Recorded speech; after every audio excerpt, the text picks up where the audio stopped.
आप देख रहे हैं लोक जनशक्ति। जबरन मेरे पकड़ी ना मेरे कपड़े भी फाड़ दी और मेरे कपड़ों के अंदर इधर उधर गुलाल लगाने लगे।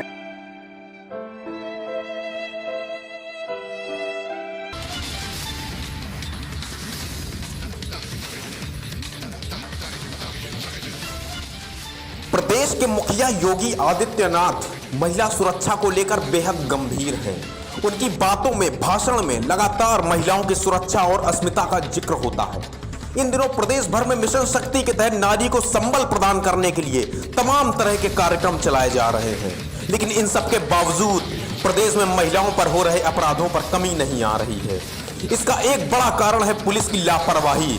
ऐसा ही एक मामला कानपुर से आया है, जहां एक 12 साल की बच्ची से बलात्कार का प्रयास किया जाता है।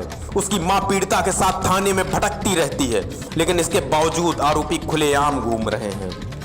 बजरिया थाना क्षेत्र के कंघी मोहाल में एक व्यक्ति के घर में घुसकर 12 साल की बच्ची से बलात्कार करने की कोशिश करता है, जिस पर बजरिया थाने में शिकायत दर्ज कराई जाती है, लेकिन इसके बावजूद कोई कार्रवाई नहीं होती, जिस पर कोर्ट के आदेश के बाद पॉक्सो के तहत मामला दर्ज करने के आदेश दिए जाते हैं। इसके बावजूद बलात्कार, मारपीट और तोड़फोड़ करने वाले 4 आरोपी बजरिया थाना पुलिस की कृपा से खुलेआम घूम रहे हैं, वो भी तब जब इन क्रिमिनल्स के खिलाफ कोर्ट के आदेश पर पॉक्सो और दूसरी धाराओं पे मुकदमे दर्ज हैं। आरोपियों की गिरफ्तारी तो दूर, बजरिया थाना और सीसामऊ सर्किल पुलिस पीड़ित किशोरी के मां बाप को हफ्तों से यूं ही टरका रही है। इतना ही नहीं, आरोपियों ने पेशबंदी में पीड़ित किशोरी के पिता और परिचितों पर हत्या के प्रयास का फर्जी मुकदमा भी दर्ज करवा दिया है, जो बाद में पुलिस की जांच में फर्जी निकला। लेकिन इस मुकदमे के कारण 11 दिन लगातार थाने में रखकर पीड़ित को प्रताड़ित किया गया। अब एक गरीब सिलाई कारीगर के इस परिवार को आरोपी क्रिमिनल समेत कुछ पुलिसकर्मी भी मुकदमा वापसी के लिए डरा धमका रहे हैं। जब हम अपना हिंदी का पेपर दे के आ रहे थे 11/3/2020 को, तो आमिर हमको पहले बहुत गंदे गंदे इशारे करता था, और जब हम अपना पेपर दे के आ रहे थे उसने हमको ज़बरदस्ती पकड़ लिया था, और जब हमने चिल्लाया तो उसने छोड़ के भाग गया। जब हमने घर आए, हमने अपनी अम्मी से शिकायत करी उनकी, तो मेरी अम्मी और हम गए उनके घर शिकायत करने। उनके चचा तहजीब और आज़ाद से उनकी शिकायत करी, तो वो उल्टा खुद गालियाँ बकने लगे गंदी गंदी, और कहने लगे अगर ये बात कही तुमने बाहर बताई, तुम्हारे पूरे घर वालों को जान से मरवा देंगे। और कहने लगे तेरी शक्ल ऐसी करेंगे कि कहीं मुँह दिखाने के लायक तू नहीं रहेगी, और कहने लगे कि जाए तेरे पूरे घर वालों को जान से मरवा देंगे। और फिर मेरा साइंस का पेपर 16/3/2020 को था, तो हम उसकी 15/3/2020 को तैयारी कर रहे थे। मेरे घर के नीचे उनका भी घर है 5वीं मंजिल पे, तो तहजीब और आज़ाद नशे की हालत में मेरे घर में घुस गए। मेरे घर का सामान सब तोड़ा फोड़ी करते हुए मेरे घर में घुस गए, और जब हमको अकेला पड़ता देखी तो वो मेरे कपड़ों के अंदर गुलाल लगाने लगे। जब हमने चिल्लाया तो वो और तो वो मारने लगे, मुँह दबा दी। जब हमने रोने लगा, चिल्लाया तो मुँह दबा देना और मारने भी लगे। कहने लगे अगर अभी ज़्यादा चिल्लाएगी तो तुझे भी बीमारी डालेंगे सब। अब ऐसे ही मेरी अम्मी पापा और मेरी बड़ी वाली अप्पी आई, वो मार भी रहे थे, उल्टा मुँह भी दबा दी।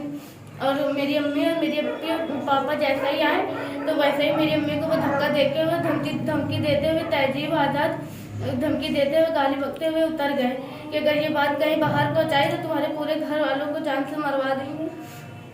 और 11/2/2021 को हम और मेरी अम्मी नए वाले घर में जा रहे थे, तो फिर उनके मेरे घर के नीचे तहजीब का भी घर है, तो तहजीब और 3-4 लोग और खड़े थे वहीं। तहजीब ने ज़बरदस्ती रोका और कहने लगे साली मुकदमा ये वापस ले ले, मेरे हाथ में पुलिस है, मेरा कोई कुछ नहीं कर पाएगा। सर हमको डर लगा रहता है, हम स्कूल भी कई दिन से नहीं जा रहे, हमको डर लगा रहता है लोग बदमाश लोग आएंगे, कब न कब पकड़ लें, क्या कर लें, इसी वजह हम स्कूल भी नहीं जा रहे हैं, कहीं भी बाहर नहीं निकल रहे हैं। सर मेरी बेटी भी स्कूल जाती थी, तो मोहम्मद आमिर नाम का व्यक्ति उसको गंदे गंदे इशारे और भद्दी भद्दी बातें बोलता था, कमेंट्स कसता था। फिर मेरी बेटी कुछ नहीं बोलती थी, आती जाती थी, उसके बाद यही सब करता रहता था। घर से स्कूल तक के रास्ते में आने जाने में हैरेसमेंट करता था, सरेआम छेड़खानी करता था। जी, सरेआम छेड़खानी कर गंदे गंदे इशारे करता था। फिर ये पेपर दे के आ रही थी तो इसका हाथ पकड़ लिया, हाथ पकड़ के इससे बदतमीजी करना चाहिए। लड़की मेरी चिल्लाने लगी, रोने लगी, तो गाली बकता हुआ धक्का देता हुआ भाग गया।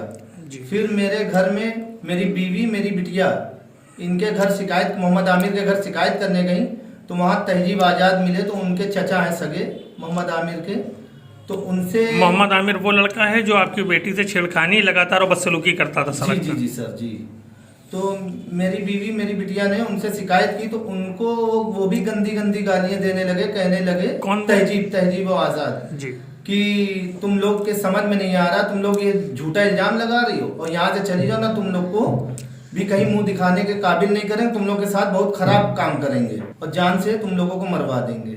फिर मेरी बेटी परीक्षा की तैयारी कर रही थी, 16 को परीक्षा थी, 15 को घर पे ऊपर, तो 5वीं डेट बताएं। 16/3/2020 को जी। इसकी साइंस का पेपर था पिछले साल। पिछले साल। तो 15/3/2020 को ये तैयारी कर रही थी। तो उस तैयारी करते समय ये तहजीब और आज़ाद, नीचे ही उनका एक मकान है जिसमें दूसरी बीवी इनकी एक रहती है तहजीब की, तो नीचे ही षड्यंत्र रच के इसको अकेला पा के धक्का देके दरवाजे में अंदर घुस गए, सामान को सब तहस नहस कर दिया और इसके साथ बदसलूकी की। जी अकेली पढ़ रही थी, तो हम लोग भी आ ही रहे थे, लेकिन कुछ मेहमान आ गए थे, इस वजह से हम लोग नहीं आ पाए, साथ में ही आया। तो हमने कहा बेटा आप चलो, अभी हम लोग आ रहे हैं। तो हम लोग उसके बाद आए, तो कहने मतलब ये सर कि ये इसके साथ मतलब गलत व्यवहार किया और गलत जगह इनके रंग लगाने लगे, इसकी इज्जत पे हमला करने की उन्होंने कोशिश कर डाली। जब मेरी बेटी चिल्लाई और रोने लगी तो इसका मुंह दबा दिया, मुंह दबा के इसको मारा, कहा कि जो है कि अभी तूने ये सब किया है, अगर चिल्लाई तो तेरा गला दबा के मार डालेंगे और तेरे पूरे परिवार सहित तुम सबको मरवा डालेंगे, तू अभी हम लोग को जानती नहीं।